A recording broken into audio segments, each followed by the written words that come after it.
Salam untuk kita semuanya, berjumpa lagi dengan saya di channel Aritela Tutorial, tempat kita untuk berbagi informasi seputar informasi pendidikan dan informasi guru, serta informasi lain yang ada hubungannya dengan pendidikan dan guru.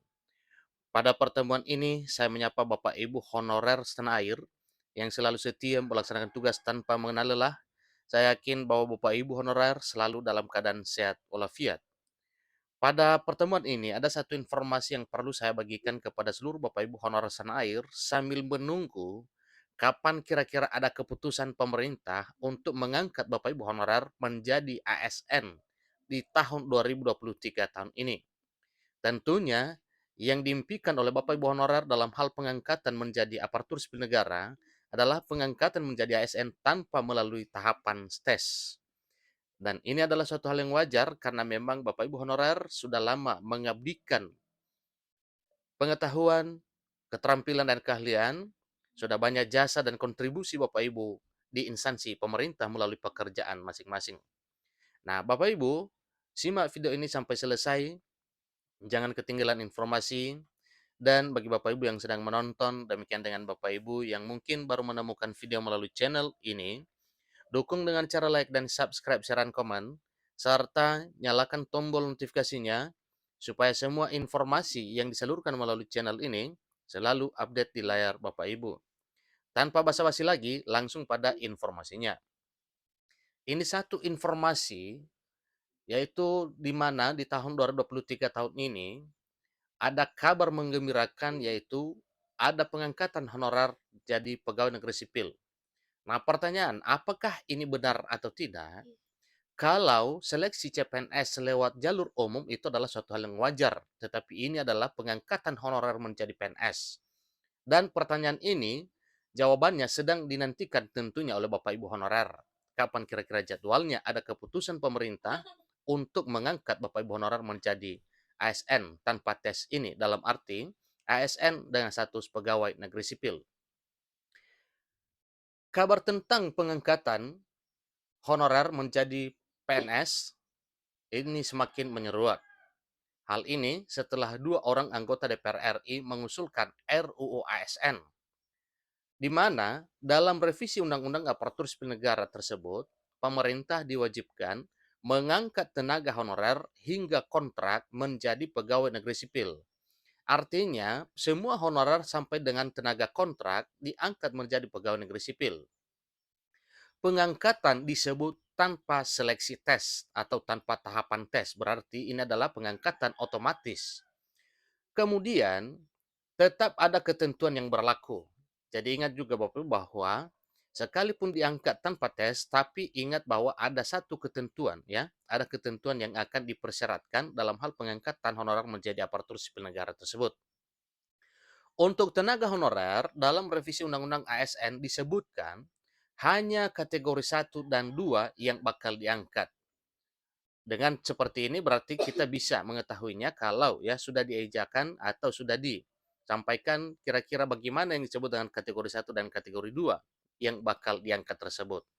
Nah, tentunya berdasarkan kategorinya ada ketentuan-ketentuan yang harus dipahami oleh Bapak Ibu honorer.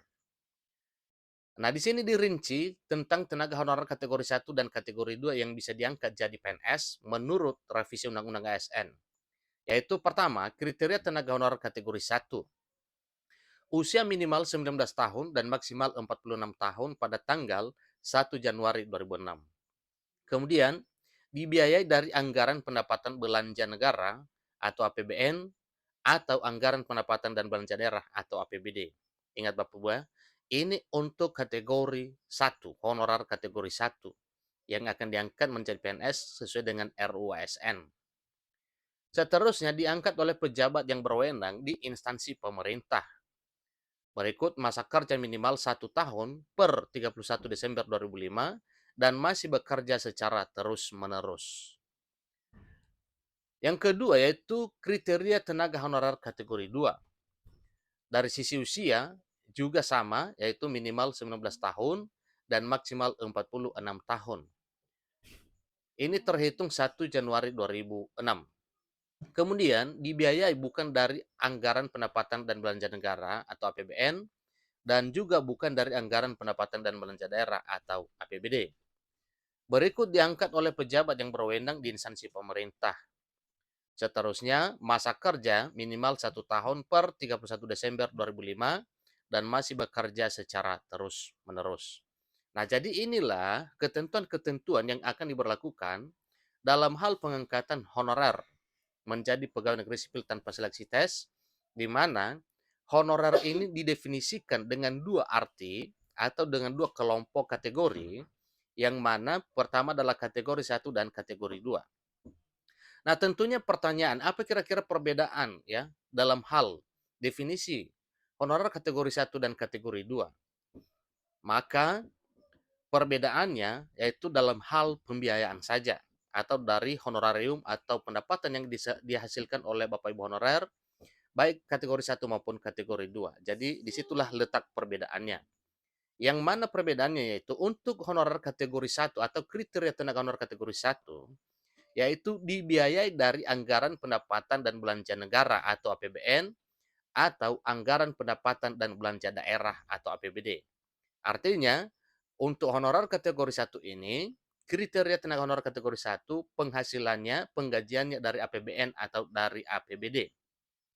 Sementara untuk honorer kriteria kategori 2, di sini juga ditegaskan bahwa untuk kriteria tenaga honorer kategori 2 dibiayai bukan dari anggaran pendapatan dan belanja negara atau APBN atau anggaran pendapatan dan belanja daerah.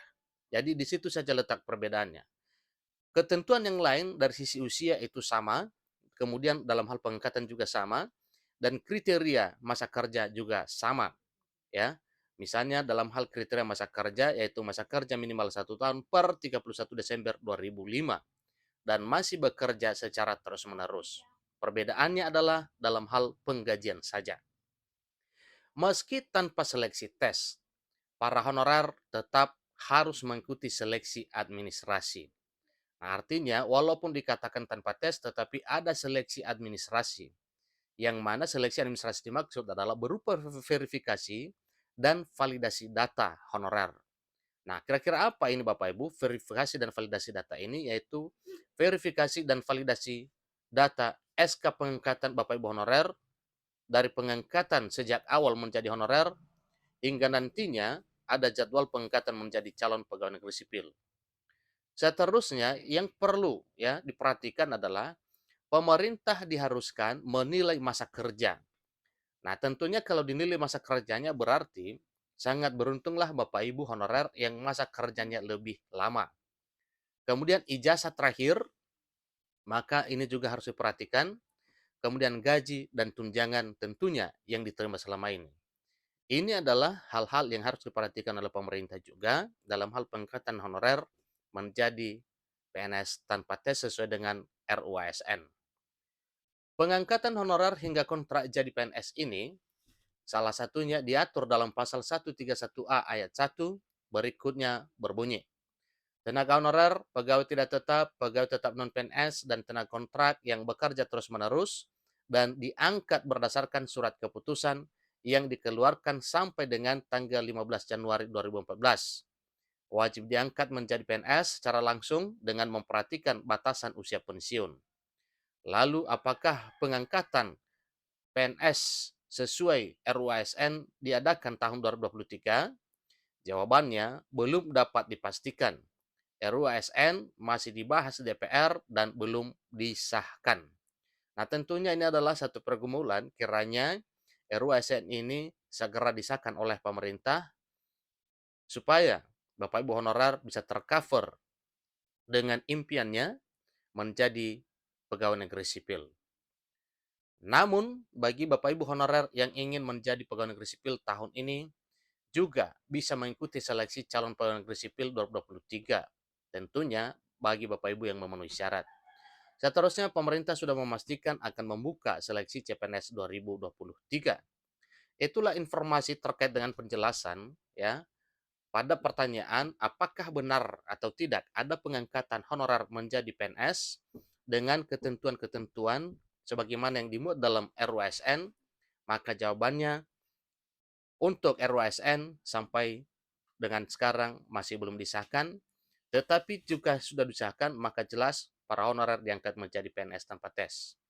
Bagi Bapak Ibu yang mungkin mau menjadi PNS, bisa melalui seleksi CPNS 2023 tahun ini. Demikian informasinya. Sampai ketemu pada video berikutnya. Terima kasih.